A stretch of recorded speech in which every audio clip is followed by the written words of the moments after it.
مجھے جہاں تک یاد پڑتا ہے کہ نواز شریف صاحب جب ڈسکوالیفائی ہوئے تھے، میں بلکہ وکیل صاحب سے پوچھوں گا کہ وہ اس کی ہمیں رہنمائی کرے، تو وہ تو غالباً اسی بنیاد پر ہوئے تھے کہ وہ کمپنی جو ہے FZD اس کے ڈائریکٹر ہیں، اسی کی بیس پر کامہ لیا، اسی کی بیس پر تنخواہ جو لے سکتے تھے نہیں لی. تو اگر وہ آج یہ فلیگ شپ جو ہے ریفرنس میں سے وہ بری ہو جاتے ہیں تو وہ جو کیس کی بنیاد تھی، اب اس بنیاد کا جو ہے اس بنیاد کی پھر کیا بنیاد ہوگی آگے.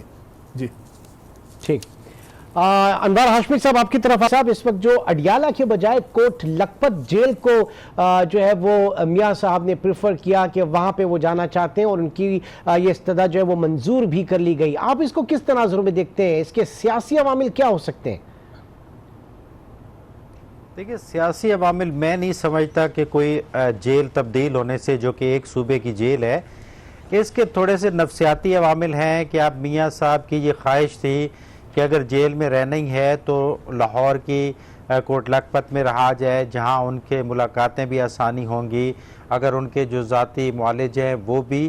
لیکن سب سے بڑی جو ان کی ذاتی خواہش تھی کہ پچھلی دفعہ بھی جب لندن سے آئے تھے تو جب پوری فیملی ان کو اڈیالہ جیل ملنے گئی تھی تو والدہ بھی ساتھ آئی تھی، جن کے لیے چلنا بہت مشکل ہوتا ہے، ویل چیئر پہ ہوتا ہے. تو اب ان کی یہ خواہش رہتی ہے کہ اگر والدہ سے بھی ملاقات کبھی کرنی پڑے، جمعرات کو جیسے فیملی کی ملاقات ہوتی ہے، تو وہ بھی ان کے لیے آسانی ہو، تاکہ ایک جذباتی وابستگی جو ان کی والدہ کے ساتھ ہے، خاص طور پہ وہ بہت ڈپریس ہیں جب ان کی اہلیہ کی وفات ہوئی اور پھر کیسز میں بھی الجھے رہے، تو یہ ایک تھوڑا سا مینٹلی سکون حاصل کرنا چاہتے ہیں. اس کے علاوہ کوئی اس حوالے سے تو سیاسی بیک گراؤنڈ نہیں ہے کوٹ لکھپت کے حوالے سے. پولیٹیکل کئی چیزیں ہیں جو آپ ڈسکس کر سکتے ہیں. اچھا، اب جیسے کہ ایک بیانیہ ہمیشہ رہا اور آج بھی رہا کہ 1% کی جو ہے وہ کرپشن ثابت نہیں ہوئی، 1% کی جو ہے وہ کک بیک ثابت نہیں ہوئی، اور ابھی جو بات ہو رہی ہے وہ کرپٹ پریکٹس. تو ان کا جو بیانیہ ہے اور یہ جو کرپٹ پریکٹس کا ہونا ثابت ہوتا ہے، اس کو پارٹی کیسے ڈیفینڈ کرے گی، کس طرح سے لے گی؟ دیکھیں طارق صاحب کی کچھ باتوں کو بھی میں آگے بڑھاتا ہوں. اگر اس کو سیاسی لحاظ سے دیکھا جائے تو مسلم لیگ نون یا اپوزیشن جو ہے اس سے بہت فائدہ اٹھا سکتی ہے. عمران خان نے 2 سال تک جو کمپین چلائی ہے اور جس سیاسی کیس کو لڑتے ہوئے وہ وزارت عظمیٰ کے عہدے تک پہنچے ہیں، وہ پاناما کا کیس تھا. اب آپ دیکھیں ٹیکنیکلی پاناما جو ہے 98% پاناما کے کیسز فارغ ہو چکے ہیں، جس میں نواز شریف کی کوئی ذمہ داری ثابت نہیں ہوئی. اس لحاظ سے کہ ایون فیلڈ کا جو فیصلہ تھا وہ ایک عدالت نے جو ہے اس کو فیصلے کو معطل کر دیا اور وہ جیل سے باہر پھر رہے ہیں. اب یہ دوسرا تھا جو آج جس میں وہ بری ہوئی ہیں، اس میں بھی عدالت نے جو ہے نواز شریف کی کوئی آنرشپ جو ہے وہ ثابت نہیں کر سکے، تو اس لیے ان کو بری قرار دے دیا. جہاں تک تیسری العزیزیہ ٹیکنیکلی پاناما سے اس طرح لنک نہیں کرتی براہ راست، کیونکہ العزیزیہ باقاعدہ جدہ چیمبر آف کامرس میں رجسٹرڈ تھی. یہ سٹیل مل باقاعدہ چیمبر آف کامرس میں رجسٹرڈ تھی اور وہ حسن نواز کے نام رجسٹرڈ تھی. تو اس لیے نواز شریف کا صرف وہ جو منی ٹریل والا حصہ تھا کہ اس وقت وہ آپ کے کفیل تھے، تو یہ رقم کس انداز میں منتقل ہوئی اس کاروبار کے لیے وہ ثابت نہیں کر سکے. لیکن پاناما کے ایشو سے وہ کافی حد تک جو ہے وہ بری ہو چکے ہیں. اس وجہ سے فیصلے کے فوری بعد پی ٹی آئی کے رہنماؤں کو اسلام آباد میں پریس کانفرنس کرنا پڑی. ان کو سمجھ آ گئی ہے کہ یہ سیاسی طور پہ ہمارا کیس کمزور ہو رہا ہے، تو اس لیے وہ مختلف دلیلیں جو ہے وہ دے رہے تھے. اب آگے چل کے اب دیکھنا ہے کہ نواز شریف جو ہے وہ جیل کے اندر ہیں، شہباز شریف جو ہے وہ کیسز میں وہ بھی اسی کوٹ لکھپت جیل میں ہی ہیں. ابھی تو وہ اسمبلی کے اجلاس کی وجہ سے اسلام آباد میں ہوتے ہیں. باقی پارٹی رہنما خواجہ برادران جو ہے وہ بھی اسی طرح ریمانڈ پہ ہیں. تو مریم نواز جو ہے یقیناً نواز شریف کی نظر ابھی انہی پہ ہے، لیکن ایسا پاسبل نہیں ہے کہ صرف فیصلے آخری بات کہ فیصلے کے خلاف کو ان کو تحریک چلانی پڑے گی. وہ ایک عدالتی فیصلہ ہے، صرف پارٹی کو زندہ رکھنے کے لیے ضرور ان کی نظر مریم نواز پہ ہے. اچھا طارق چودھری صاحب، آج آپ نے دیکھا بھی ہوگا، آپ وہاں موجود تھے، باڈی لینگویج کیا تھی آج نواز شریف صاحب کی؟ اچھا، اس سے پہلے کہ میں نواز شریف صاحب کی باڈی لینگویج بات کروں، چونکہ میں دوبارہ پڑھ دوں جو آپ نے کہا کہ فیصلہ کیا آیا ہے، اس کا جو آخری 3 سطریں ہیں وہ لکھا ہے کہ ایز سچ accused number 1 میاں محمد Nawaz Sharif is held guilty for the offense of corruption and corrupt practices and accordingly I do hereby convict him under section 10 of the NAO 99 read with the schedule their to and consequent upon his جو آگے وہ کٹا ہوا ہے. تو یہ ہے وہ جو آخری جس کو کہتے ہیں آپریٹو پیرا, سے اوپر بھی ہیں چیزیں. اب جہاں تک آپ نے باڈی لینگویج کی بات کی تو میاں نواز شریف صاحب جو ہیں, میں ان کو براہ راست تو آج چونکہ میں کورٹ کے باہر تھا اور باہر سے لائیو ٹرانسمیشن کا حصہ تھا, جبکہ ہمارے جو ساتھی اندر موجود تھے ان کا یہی بتانا ہے کہ میاں نواز شریف صاحب جو ہیں زیادہ تر وقت تو وہ بڑے حوصلے میں تھے اور بڑی وہ اپنے ساتھیوں کی ہمت بناتے رہے, اور یہی بھی ہمیں پتہ چلا کہ انہوں نے وہاں کچھ شعر ویر بھی سنائے اپنے ساتھیوں کو, اپنے ارد گرد موجود تھے. اور غالباً میں کنفرم نہیں کر رہا, مجھے کچھ ساتھی رپورٹر بتا رہے تھے کہ گانا وانا بھی کوئی وہاں سنایا گیا. لیکن جب فیصلہ پہلا حصہ آیا تھا, جب جو فلیگ شپ ریفرنس کا, تو اس وقت میاں نواز شریف کے بارے میں بتایا جاتا ہے کہ وہ خوش ہوئے تھے, لیکن جیسے ہی دوسرا اس کا حصہ سامنے آیا تو پھر ظاہر ہے ان پر کچھ نہ کچھ جو تھی اضمحلال کی کیفیت طاری ہوئی. البتہ وہ مرحلہ جب ہم نے سنا ہے کہ پرویز رشید صاحب بھی آپ دیدہ ہوئے اور پھر مریم اورنگزیب بھی آپ دیدہ ہوئیں, تو تب میاں نواز شریف کے چہرے پر بھی ہماری اطلاعات ہیں کہ رنجیدگی دیکھی گئی. لیکن آج صبح سے اگر دیکھیں تقریباً 3 بجے کے قریب جب وہ پہنچے تھے نیب کورٹ میں, تو اس وقت تک ہم تک یہ اطلاعات پہنچی نہیں کہ وہ ذہنی طور پر تیار تھے ہر طرح کے فیصلے کے لیے.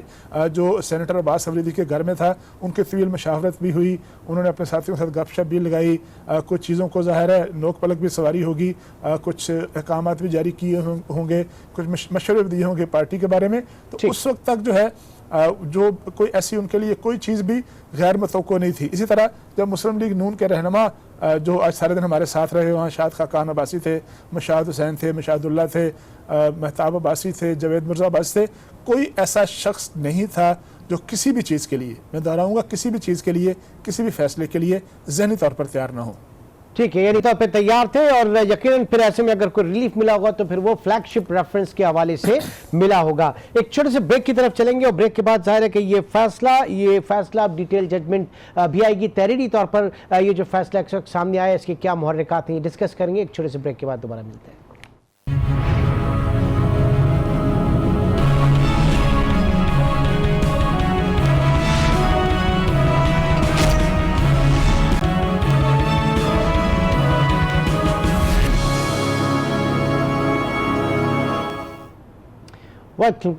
ناظرین, فیصلہ آپ کا میں ایک بار پھر خوش آمدید. اور لاہور اسٹوڈیو میں اس وقت ہمارے ساتھ موجود ہیں ماہر قانون جناب خرم عباس شیخ صاحب. بہت شکریہ جی ہمیں جوائن کرنے کا. سب سے پہلے آپ سے جاننا چاہیں گے کہ ججمنٹ آپ کے پاس آ گئی ہے, ریٹن ججمنٹ, تحریری فیصلہ, کیا آپ دیکھ پائے ہیں؟ قانونی نقطہ نگاہ سے ہم پہ واضح کیجیے گا, بتائیے گا کیا کہا گیا اس فیصلے میں.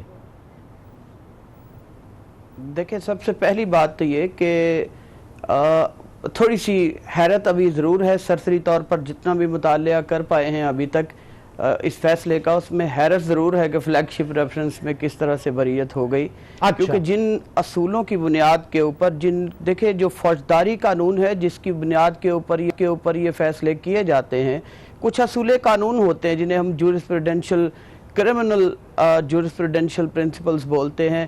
مثلا جن میں سب سے اہم ترین بات یہ ہے کہ کسی بھی فیصلے جو کسی کو بھی سزا نہیں دی جا سکتی جب تک کہ case beyond reasonable doubt absolute evidences کے ساتھ اس کے خلاف پروف نہ ہو. لیکن نیب کے قانون میں اس اصول میں سے ایک استثناء لیا گیا ہے.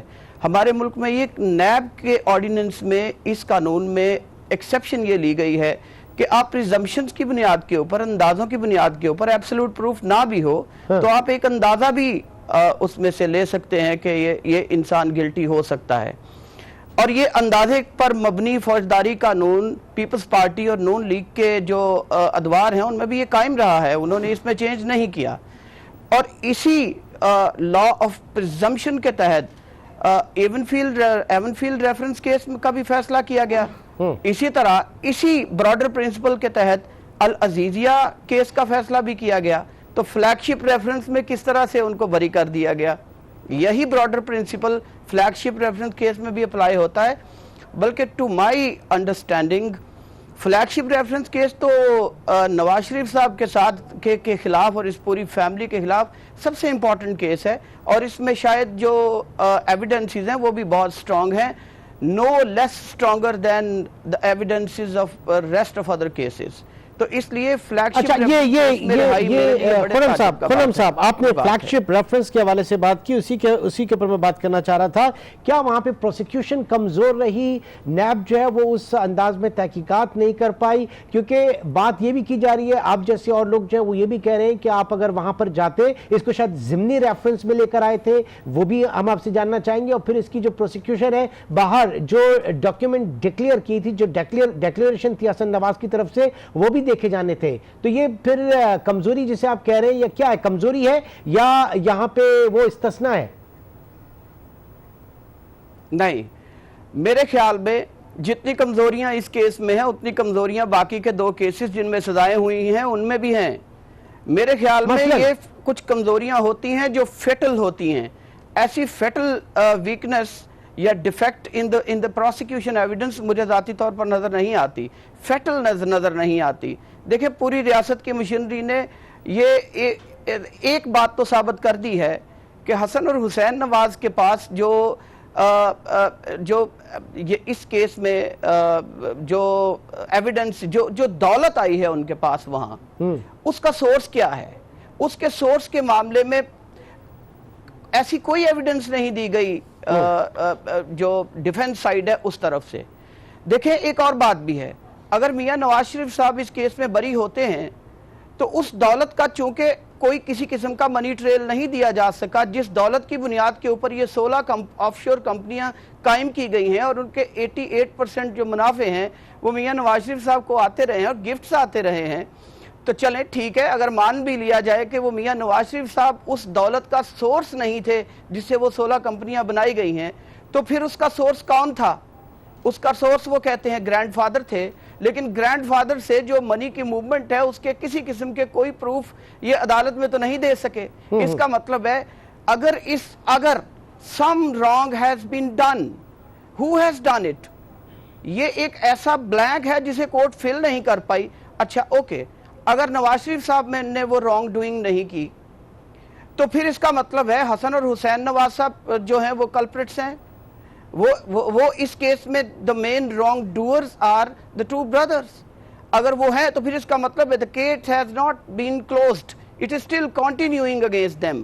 کیونکہ اس میں پھر ان کے خلاف ابھی کیس چلنا چاہیے جو کہ میری دانش میں چلے گا، اور چونکہ وہ پیش نہیں ہوئے تو in absentia ہمارے ملک میں عام طور پر ٹرائل نہیں ہوتا، تو یہ کورٹ دیکھے گی کہ how the law shall take its course. لیکن ایک بہت بڑا فلا ہے کہ یہ پاکستان سے پیسہ کس طرح، وہ کہتے ہیں پاکستان اس کا سورس ہے ہی نہیں، تو پھر اگر یہ سورس پاکستان سے باہر ہے تو پاکستان سے باہر کا خرم عباس صاحب اس وقت رانا ثناء اللہ صاحب نے بھی ہمیں جوائن کیا ہے، ان سے بھی ذرا ہم بات کرنا چاہیں گے. رانا صاحب بہت شکریہ ہمیں جوائن کرنے کا. فیصلہ سر کیا کہیں گے آج کے اس فیصلے پہ؟ العزیزیہ میں جو ہے وہ نواز شریف کو جو ہے وہ ہی فاؤنڈ گلٹی اور فلیگ شپ ریفرنس میں ان کو بری کر دیا گیا. رانا صاحب دیکھیں، میں ایک یعنی ادنا قانون کو سمجھنے یا وکیل کے طور پہ میں تو سمجھتا ہوں کہ ایک ہی سیٹ آف ایویڈنس اور ایک ہی سرکمسٹانسز میں 2 فیصلے نہیں ہو سکتے، اور اگر ایسا ہو تو اس کا فائدہ جو ہے، بینیفٹ جو ہے، وہ ڈیفینیٹلی جو ہے وہ الزام علیہ سائٹ پہ یا ملزم سائٹ پہ جاتا ہے.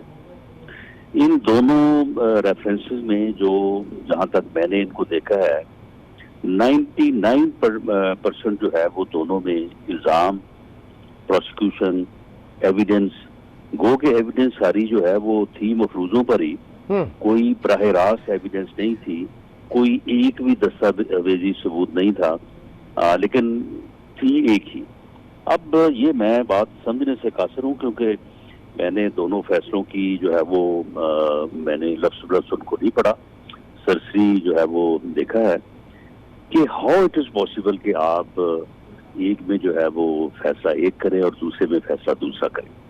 تو اس لیے میں سمجھتا ہوں کہ بریت کا فیصلہ جو ہے اسے سزا میں تبدیل کرنا جو ہے وہ بہت مشکل ہوتا ہے، جبکہ کیونکہ اس میں بینیفٹ آف ڈاؤٹ، آپ بینیفٹ آف ڈاؤٹ کے اوپر بریت کے فیصلے کو سزا میں تبدیل نہیں کر سکتے، جبکہ سزا کے فیصلے کو شک کی بنیاد کے اوپر آپ جو ہے وہ بریت میں تبدیل کر سکتے ہیں. تو میں سمجھتا ہوں کہ یہ فیصلہ بڑا کمزور ہوگا اور یہ نیکسٹ سٹیج کے اوپر جو ہے یہ بالکل سٹینڈ نہیں کر سکے.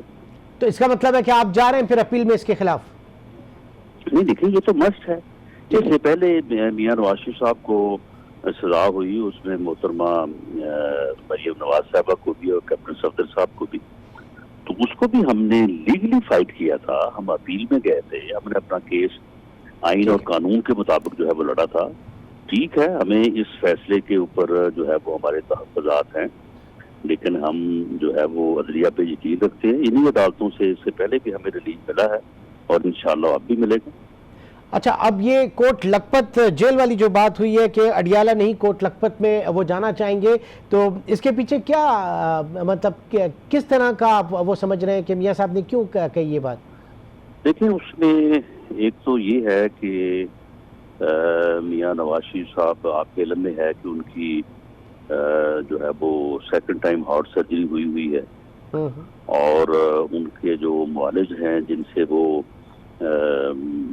الٹرنیٹ ڈیز کے اوپر جن سے ان کا جو ہے وہ میڈیکل چیک اپ وغیرہ بھی ہوتا ہے, تو وہ کیونکہ سارے لاہور میں ہیں تو ان کے لیے بڑا مشکل ہوتا کہ وہ ہفتے میں 2 دفعہ یا 1 دفعہ جو ہے وہ یہاں پہ آ کے ان کو جو ہے وہ میڈیکل ایڈ دیتے.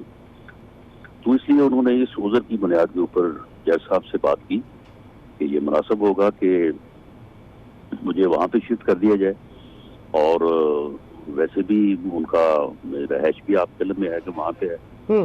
تو اس بنیاد پہ جج صاحب نے, میں نے سنا ہے, میں نے آرڈر نہیں دیکھا, کہ انہوں نے اس بات کو الاؤ کر دیا. رانا صاحب کافی عرصے بعد ہم نے دیکھا کہ مریم بی بی جو ہیں آج وہ ٹویٹر پہ آئیں اور ان کے تسلسل کے ساتھ ٹویٹس جو ہے وہ آئیں, تو آگے کمان کے حوالے سے کیا پارٹی نے ڈیسائیڈ کیا؟ مریم بی بی جو ہے وہ آ رہی ہیں سامنے, فرنٹ پر آئیں گی, آ کے پارٹی کمان سنبھالیں گی, اور دوسرا یہ کہ آج شاہد خاقان عباسی جو ہے وہ بڑے غصے میں نظر آئے تھے. یہ بتائیے کہ کیا آپ کی حکمت عملی کیا ہے پارٹی کی؟ دیکھیں پارٹی جو ہے وہ 30 دسمبر کے بعد جو ہے وہ اپنے آپ کو ایک تو تنظیمی طور کے اوپر جو ہے وہ منظم کرنے جا رہی ہے, بلکہ اس کے متعلق ہم نے کافی سارے فیصلے کیے بھی ہیں. دوسرا یہ ہے کہ ہم رابطہ عوام مہم جو ہے وہ چلا رہے ہیں, لوگوں سے رابطہ کریں گے اور لوگوں کی جو مزید ہے, جس طرح سے اس حکومت نے مہنگائی کی ہے, ہر چیز کو مہنگا کر دیا ہے, ڈالر جو ہے وہ کہاں کا کہاں جا پہنچا ہے, اور دوسرا اس حکومت نے یا ان لوگوں نے باقاعدہ فراڈ کیا ہے ملک اور قوم کے ساتھ, اور انہوں نے جو ہے وہ غلط وعدے غلط باتیں کر کے اور ایک جعلی طریقے سے مینڈیٹ حاصل کر کے یہ بس اقتدار آئے ہیں. تو ہم لوگوں کو یہ چیزیں جو ہے وہ بابر کروائیں گے اور ایک ایسا ماحول بنائیں گے کہ لوگ جو ہیں وہ ایک احتجاج اور جدوجہد کی طرف بڑھیں تاکہ ان سے جو ہے وہ جان چھڑائی جا سکے. ٹھیک ہے, بہت بہت شکریہ رانا ثناء اللہ صاحب ہمارے ساتھ موجود رہنے کا. خرم آپ سے اس وقت بات ہو رہی تھی اور ظاہر ہے کہ آپ نے کہا یہ آج کے فیصلے میں جب صبح بات ہو رہی تھی تو اس وقت کچھ اس طرح کی بات تھی کہ اگر ون سائیڈڈ ہوتا ہے, دونوں کیسز میں ان کو سزا ہو جاتی یا دونوں میں بری ہو جاتے, تو بہت سے لوگ کہہ سکتے تھے کہ ون سائیڈڈ, اسپیشلی جو opposition camp, in case of دونوں فیصلوں میں اگر وہ گلٹی قرار دیے جاتے. ناؤ یہ ایک اچھی چیز نہیں ہے کہ جہاں پہ پروسیکیوشن کمزور تھا وہاں پہ جج نے اس کو خود ہی جو ہے اس کو ڈسپوز کر دیا, اس کو خود ہی آگے لے کے نہیں چلے, اس کو خود ہی ڈسکارڈ کر دیا. یہ تاثر صحیح نہیں ہے کیا خرم صاحب؟ نہیں, اس وقت یہ کہنا, یہ کمنٹ کرنا قبل از وقت ہے, کیونکہ ان دونوں کیسز کے خلاف اپوزنگ پارٹیز جو ہیں وہ اپیلز کریں گی, اور پھر اس کے بعد اپیلیٹ کورٹ میں جائے گا, پھر سپریم کورٹ میں جائے گا. جب فائنل الٹیمیٹ اس کا ڈیسیجن اپیکس کورٹ سے آ جائے گا تو اس قسم کے سوال کا جواب اس وقت ہی دینا چاہیے. اچھا, جہاں تک اصول قانون کی بات ہے, جو عام فوجداری قانون ہے اس کے تحت جو اصول ہیں ایویڈنسز کے اور فوجداری کیس میں سزا دینے کے جو قوانین ہیں اور قواعد ہیں, وہ رانا ثناء اللہ صاحب نے بالکل بجا فرمائے ہیں, وہ ایسے ہی ہیں. لیکن جہاں تک نیب کے قانون کا سوال ہے تو یہ بات درست نہیں ہے. نیب کے قانون میں جو برڈن آف پروف ہوتا ہے 80% سے بھی زیادہ سچویشنز میں اور کیسز میں وہ ایکیوز پہ ہوتا ہے. اچھا. اور اس کے علاوہ جبکہ عام قانون میں وہ ایکیوز پہ نہیں، وہ پروسیکیوشن پہ ہوتا ہے. اس لیے رانا ثناء اللہ صاحب کی عام قانون کے معاملے میں تو بالکل رائے اور بات درست ہے، لیکن نیب کے قانون میں یہ قانون بالکل کئی معاملات میں الٹ ہے. تنقید بھی ہم لائرز اور جو لیگل کمیونٹی ہے نیب کے قانون پر کرتی ہے، لیکن نیب کا قانون جو اس وقت ان فورس ہے، جس کے مطابق کورٹ باؤنڈ ہے فیصلہ دینے کے لیے، اس کے مطابق جو برڈن آف پروف ہے اس قسم کے کیسز میں وہ ہوتا ہے ایکیوز کے اوپر. ایکیوز اس کو ڈسچارج نہیں کر پاتا تو پریزمپشن کریٹ بڑی تکو ہے. ایک چھوٹا سا بریک کی طرف چلیں گے اور ظاہر ہے کہ اس کے بعد کچھ اسی طرح کا اظہار آج جو انفارمیشن منسٹر ہے ان کی طرف سے بھی کیا گیا تھا. کچھ ٹیکنیکل غلطی تو نہیں کہیں گے، کچھ تکنیکی معاملات کی انہوں نے بات کی تھی اور انہوں نے کہا کہ یہ ریلیف بھی وقتی ثابت ہوگا. طارق چودھری سے اس کے اوپر میں جاننا چاہوں گا، لیکن ایک چھوٹے سے بریک کے بعد واپس ملتے ہیں.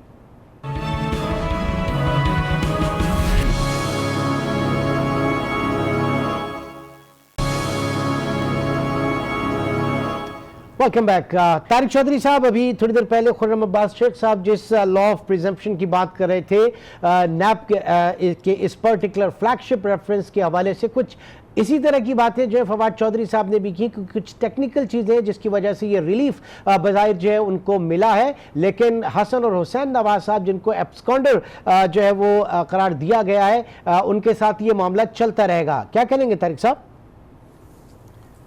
یہ بات درست ہے کہ چونکہ حسن اور حسین جو ہیں وہ دونوں اس پورے پروسیس میں پیش نہیں ہوئے، تو لہٰذا ان کو ایبسکانڈر قرار دیا گیا اور ان کی غیر موجودگی میں سزائیں سنائی گئیں اور ان کو دائمی ان کے وارنٹ گرفتاری جاری کیے گئے.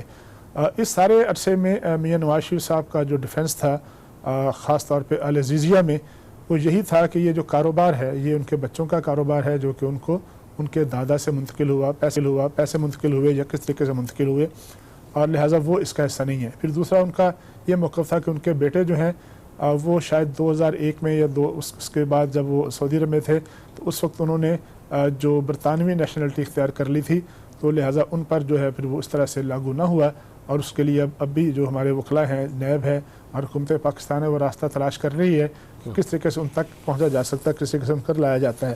اگر یہ معاملہ خاص طور پہ فلیگ شپ والا تکنیکی بنیادوں پر ریلیف ملی ہے، تو ظاہر ہے اگر نیب بہت اچھے طریقے سے اپنا کیس تیار کرے اور ان کے پاس کوئی ایسی ایویڈنس ہے کنکریٹ قسم کی، تو اس کو آگے لے کے جائے گا اور اس پر وہ اپنا اس گراؤنڈ پہ اپنا کیس لڑے گا. تو یہ فیصلہ تو پھر ظاہر ہے جو اپلیٹ کورٹ ہے اس میں ہوگا. لیکن ایک بڑی عجیب و غریب بات ہے، وہ جو ہمیشہ میں سوچتا ہوں اور بہت سے لوگوں سے پوچھا بھی کئی دفعہ، لیکن ابھی تک اس کا کوئی مؤثر جواب نہیں ہوا. ایک ہوتا ہے سرکمسٹانشل جو ہے حالات، کہ سرکمسٹانسز کسی خاص کیس میں کسی خاص کیس کو خاص طریقے سے ڈیل کرنے کا تقاضا کرتی ہیں. اب آپ کو یاد ہوگا کہ 12 اکتوبر 1998 کو، اگر مجھے تاریخ اچھی طرح یاد ہے، کہ میاں نواز شریف کی حکومت تھی اور پاکستان میں مارشل لگ گیا. اس کے بعد تقریباً وہ 6-7 ماہ پاکستان میں رہے، ان کے خلاف ہائی جیکنگ کا کیس بھی ہوا. 9 ستمبر 1999 طارق چودھری صاحب اس وقت قطع کلامی ہوگی. سینیٹر فیصل صاحب نے ہمیں جوائن کیا. فیصل جاوید صاحب بہت شکریہ ہمیں جوائن کرنے کا. آج کا دن آپ نے کیسے دیکھا؟ عدالتی تاریخ میں ایک کیس میں نواز شریف صاحب جو ان کو سزا ہو گئی اور ایک کیس میں ان کو ریلیف مل گیا فلیگ شپ میں. جی سینیٹر صاحب. جی بہت بہت شکریہ سلطان صاحب. اصل میں چیز یہ ہے کہ سب سے پہلے تو یہ سب کو پتا ہونا چاہیے کہ یہ بہت عرصے سے کیس چل رہا تھا اور اس میں بڑے یعنی کہ ورلڈ ریکارڈ قائم ہوا ہے مواقع ملنے کا، صفائی دینے کے لیے، منی ٹریل دینے کے لیے، سورس آف انکم بتانے کے لیے بہت زیادہ موقع ملے ہیں. پہلے قوم سے خطاب کوئی صفائی نہیں دے سکے، پھر نیشنل اسمبلی میں گئے کوئی نہیں منی ٹریل صفائی دے سکے، پھر جمالی صاحب کا بینچ بنا سپریم کورٹ کا، ہیئرنگ چلتی رہی، وہاں کچھ نہیں دے سکے. پھر کھوسا صاحب کا بینچ بنا، وہاں کوئی نہیں دے سکے صفائی. پھر جے آئی ٹی بنی، وہاں نہیں دے سکے. پھر ریویو پٹیشن میں گئے، 3 دن کیس چلا، وہاں نہیں دے سکے. اس کے بعد پھر نیب میں یہ سارا گیا، وہاں پہ بھی نہیں دے سکے. انہیں صرف ایک چیز دینی تھی، وہ تھا سورس آف انکم. کہاں سے آئے یہ پیسے؟ 2001 میں جو الزیزیہ لگی اور اس قدر اربوں روپے کی جائیدادیں، ساری چیزیں، یہ کہاں سے آئے ہیں یہ نہیں بتا سکے. اور یہ یاد رہے کہ یہ پیسہ پاکستان سے باہر منتقل ہوا ہے. یہ چوری اور کرپشن اور منی لانڈرنگ کا پیسہ ہے. دوسری طرف